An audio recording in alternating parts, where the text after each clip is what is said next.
Hello, hello, and let's get into this week's review, One Dirty Night by Pepper Winters. This is a short and sweet, very light on the sweet, erotica story. I wouldn't even call it erotica romance. It's basically erotica.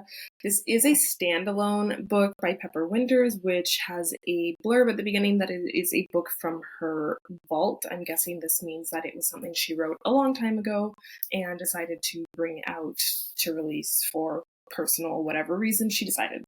So it is a standalone. The spice level is very, very high.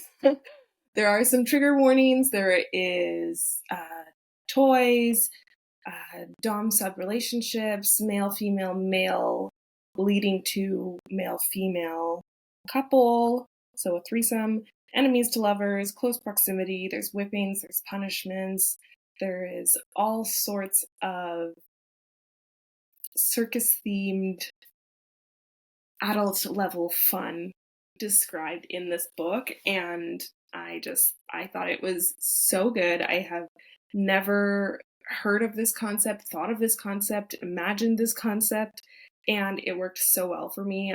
The idea of a traveling sex circus for one night only to make your dreams come true, it's good. It's good. So, the plot of this book is that we meet Ella Fitzgerald. She is your stereotypical good girl geek. It is her 24th birthday in the first chapter of the book. She has probably the most boring life I've ever read. And she lives with her work colleague in some kind of like work funded housing. Nick, Ella works in microbiology and Nick works in biochemistry, I believe.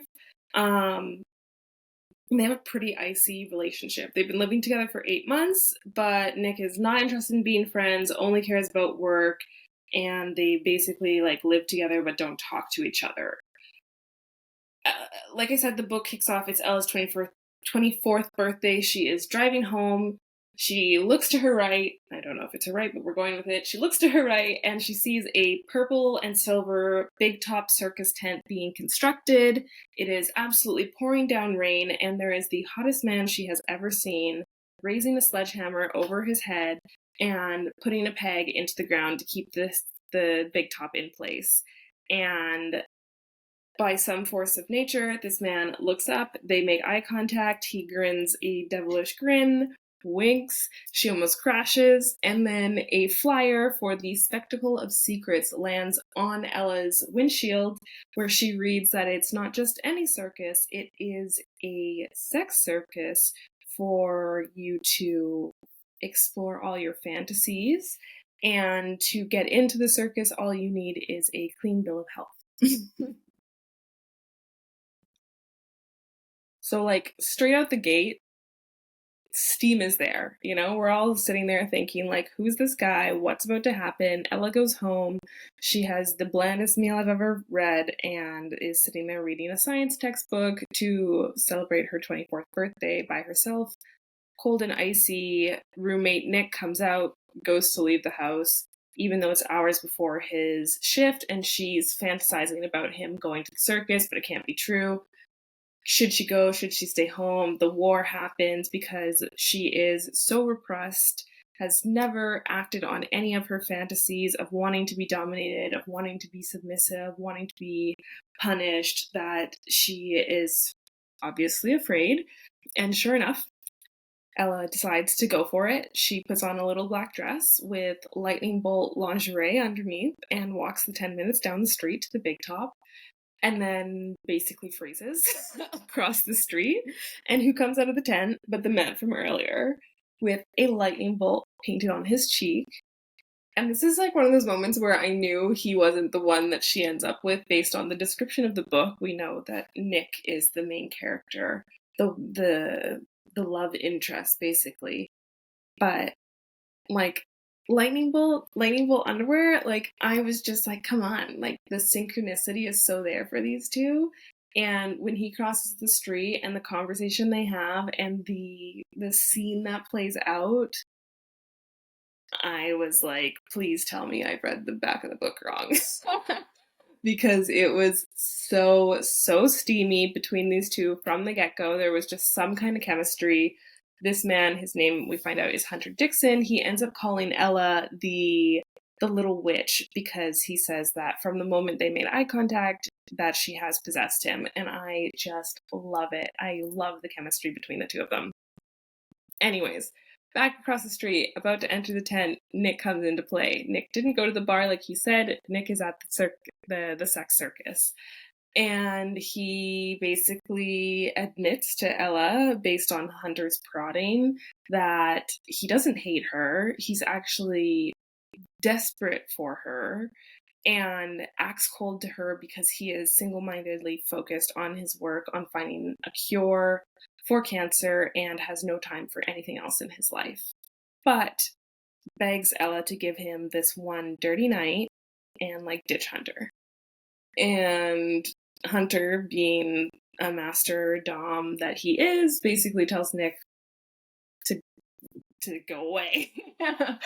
And eventually the conversation sways to it being Ella's choice if Nick joins her and Hunter or if she leaves him to pine outside the windows. And so that's how the three of them end up spending one dirty night together.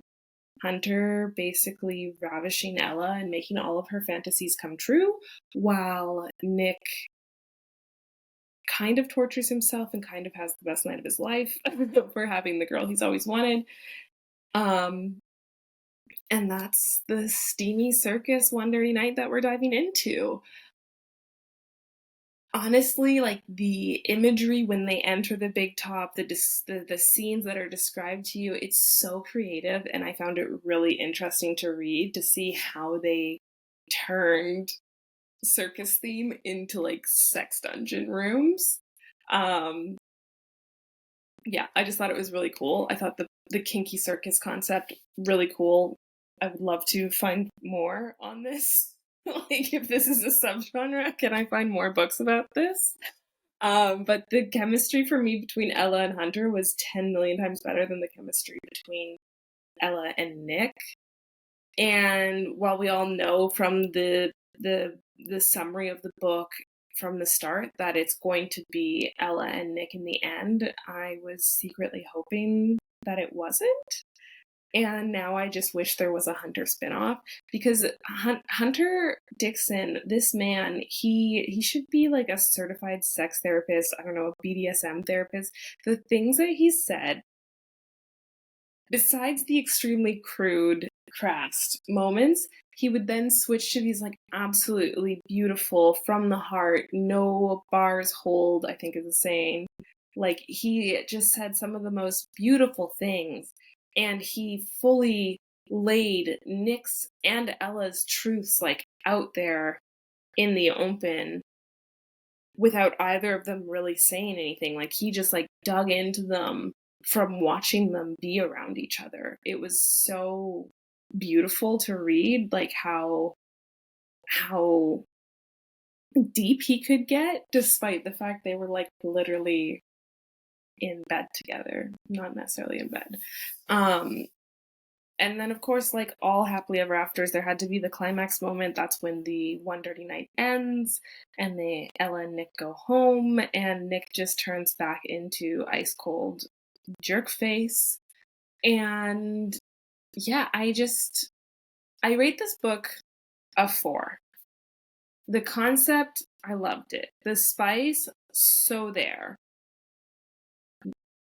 My biggest problem, no, I'm not going to tell you my biggest problem because it would be a spoiler and I don't want to give away. But I think we all know I wish Ella ended up with Hunter, and I think you'll know why based on the conversation Ella has with Hunter after the night on the phone and how that all plays out. I don't like how they end up coming together, and I think that Ella deserves better. Also, the final scene was just no. I would have said no in that situation. But yeah, I would rate this a 4. It is a quick and easy read because it's not very long. I think it's about 220 pages, and 75% of the book is spent on that one dirty night, and it's a quick read. You're not going to be able to put it down until they leave the big top, because it is good, it is hot, it is spicy. It was so good, so good. I have no other words to describe it. It was just really good. I hope that you read this book. If you have already read the book, let me know in the comments what you thought. If you're going to read it, let me know that you're going to, and if this helped you at all. And of course, don't forget to subscribe to the channel, and I will see you all next week with another review.